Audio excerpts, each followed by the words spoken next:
What is up? Happy Friday. Welcome to NFL Live. You see Jeremy Fowler, you see Herm Edwards, Mina Kimes with us. Our gift to you to kick off the weekend, 10 preseason games in the NFL, your final tune-ups for the regular season kicks in less than 2 weeks for the Seahawks and Pats. Jaden Daniels, friend of Herm Edwards, linked up together at Arizona State, the Heisman winner, former Rookie of the Year, about to start his year 3 in D.C. And you see Mina Kimes, welcome into our humble abode. For now, the abode's about to be less humble starting on the 9th of September. The new digs coming in. And mentioned 10 preseason games on the schedule tonight, final week of the preseason. We had 4 last night, including the Raiders taking on the 49ers. Trying Clint Kubiak. Who's your QB1? I still don't think we need to name anybody. You know, we got a lot of talk about at a lot of positions. So we want to watch the film and talk about everything as a staff. Yeah, I think it's just up to coach. You just do the best you can with the opportunities you're given, lead as well as you can, compete, and you're never a finished product. And so, you know, naming something one day can change the next day. So you just go about your business each day methodically. National reporter Jeremy Fowler, you hear the coach speak. You hear the veteran QB speak. You also talk to people around the league. What are you hearing about who will be the Raiders' QB1 in Week 1? Yeah, Phil, people I've talked to inside the Raiders building and league-wide with other teams expect Kirk Cousins to be named the starter eventually. Now, head coach Clint Kubiak wants to play this out. It's his prerogative. It's his call. He wants to get through the preseason games, which they have, and Raiders team. At that point, it would make sense to go with Cousins because then you get a 2-week run. Cousins to be that guy. He's been treated like a starter there ever since the spring. Mina, last night was the last public audition. Both guys right around at 4.5 yards per attempt. This was a field goal fest. When you were watching this game, what stood out to you in this preseason finale? Yeah, focusing on Mendoza first, I just see a developing young player who's learning what he can and can't get away with in the NFL, like the interception, right? Those are tight window throws that he has hit in the preseason, drift routes and such, but the linebacker played it really well. And that was something that was an issue in college. He did take a lot of sacks, so I'd say if I had to single out one area you do really want to see him improve at, it's playing faster to avoid them. He has over a 3-second time to throw in the preseason. It's not going to cut it, even if that's always going to be a little bit longer because of the boots. But I think it's sensible for him to wait for Cousins. And I will maintain, I do think we are going to see him at some point because watching Cousins, you know, you saw obviously he is an NFL starting quarterback. But I will say he threw an almost interceptable pass on the first drive. I saw him pass up a couple opportunities downfield. So it's not like Kirk Cousins is behind, you know, Aaron Rodgers here, or pardon me, Mendoza is behind Aaron Rodgers here. I do think he will play at some point, just not Week 1. Mina makes a lot of great points. And I thought going into this game, to be quite honest, I thought Mendoza had a shot. But then watching him, no. The game was fast for him last night. When he goes into the play action mode and has to turn his back away from the defense, it changes on him. This is why the throws over the middle, it seems like he's throwing to the defense because it changes. And so I just thought he's a young guy with a lot of talent. I mean, he is the future, there's no doubt. But this game kind of illustrated Kirk Cousins. Let Kirk Cousins play early, let him watch for a while, and then eventually you got to put him in the game. I thought before this game, put him in, just like they did Peyton Manning. Peyton Manning threw 26 interceptions. Worked out okay. Peyton Manning, pretty good football player last time I checked. But last night was like, whoa, it's way too fast right now for him. Yeah, and still getting used to playing under center. The stats are incredible. 20 dropbacks under center for Mendoza in this preseason. In the entirety of his college career, he had 6 total between both his time at Cal and IU. Now, Vegas isn't the only club unsure, at least publicly, of QB1. The source of the Dolphins' biggest cap hit this season started against them tonight. Atlanta's in Miami. Number 1 in your program, TBD whether he's number 1 on the depth chart, Tua Tagovailoa, playing against a team that drafted him 5 overall in 2020. Michael Penix remains out, recovering from a November ACL tear. Penix only returned to practice on Monday. NFL Network reporter Cam Wolf is in Miami. Cam, what are you hearing about the plan for Tua and for Atlanta's starters tonight?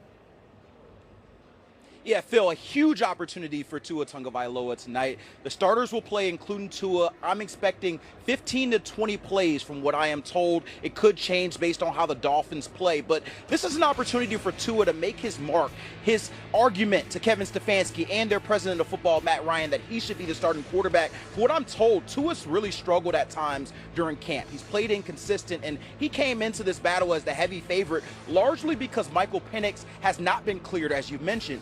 Through his inconsistency, it has allowed Michael Penix to get back into this quarterback race, and I'm told this could go into next week where they watch Michael Penix practice again. So for today, Tua has the ball out, and there's two things that Kevin Stefanski wants to watch.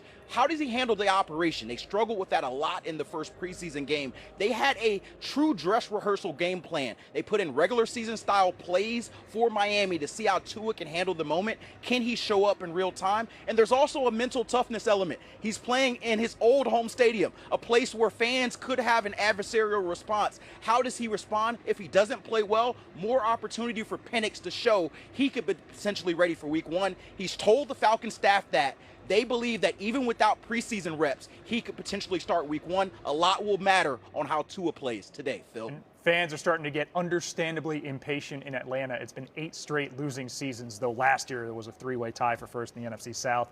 Hard to overstate the consequence of getting this decision right. Cam, thank you so much. Now, neither QB1 candidate here really dazzled last season. Penix in Atlanta, Tua in Miami, a combined 9-14 as starters.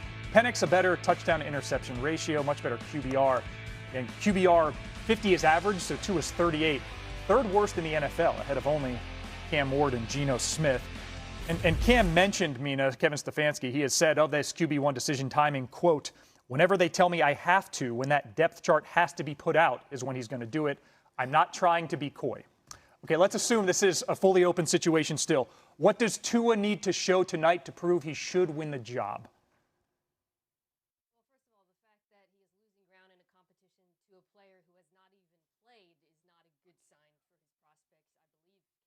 All right, Mina has some microphone issues. Jeremy, let's go to the reporting side of this. If the regular season started today, Cam's reporting, Michael Penix hasn't been cleared, so we presume it would be Tua.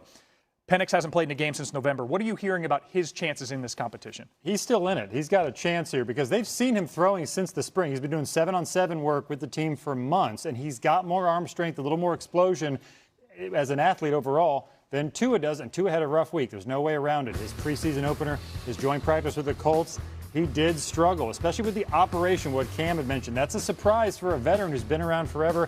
That's supposed to be a strength of his. Now, Tua has the accuracy component. That's what drew Kevin Stefanski and the coaching staff to him. They feel like that's the most important thing with a quarterback to succeed. So that tonight, there'll be a nice reminder to try to put his stamp on this job. But after they're done with this game, they still have 2 weeks. Yeah. Penix has time to get into it. He's cleared for 11-man work. He has not taken any contact yet. That's the thing. If they want to hold him back or wait a few weeks early in the season because of that, they have an easy out to go with Tua. Yeah, we're not dialing back the contact once week 1 starts. No. Okay, Mina, you're back in the formation. What does Tua need to show tonight to prove he should be QB1? Yeah, I'm like Tua. I get a second chance at this. First, I want to say his first opportunity against Denver, that was up against the Denver starters. Nick Bonito and Jonathan Cooper were in his lap on half of those dropbacks. This is going to be much easier tonight against a Miami team that really lacks difference makers on defense, even if it is all his starters, which we don't know that he'll be facing in Miami. I'd like to just see him push the ball downfield, Phil. And I'm not talking about bombs. I'm talking about 10 to 20 yards, both in the middle of the field and outside the numbers. Because to me, if he can't do that with any consistency, then they should go to Michael Penix Jr., even though they haven't seen much of him this summer, because the offense will just be so congested. And, of course, that is something, in Miami, when he was successful, Tua was good at those intermediate throws, particularly over the middle of the field. That's what I want to see tonight against an easier competition. That's a great point. And Tua's strength is his accuracy, and that has not been what we've seen thus far. Now, he's been a little hurried. They don't block him very well at times. This is a talented offense. When you think about Bijan Robinson, Drake London at receiver, Kyle Pitts at tight end, they just need to figure out who the quarterback is. Because if remember, 8-9 won the division. 8-9. I mean, if they could just figure out who the quarterback is, Atlanta has a fighting chance. Penix hadn't played a lot of football. Every time we get excited about him, and then we go, where's he at? Oh, he's in the training room again. He got hurt. Well, you got to be available last time I checked. He hasn't been available. So if you're the Atlanta Falcons, and I hate to say this before the season starts, hopefully one of them becomes the guy. If not, but you know what's going to happen to the Atlanta Falcons? They keep messing around with these quarterbacks. They'll be drafting one next year. There's 7 coming out next year in the draft. And, Coach, to your point, you talk about all the talent around Tua and Penix. The Falcons were the only team in the NFL last season with the player top 10 in scrimmage yards per game at running back, tight end, and wide receiver. Only one. Just need a quarterback coach. Time now for some top stories around this National Football League. Jeremy Fowler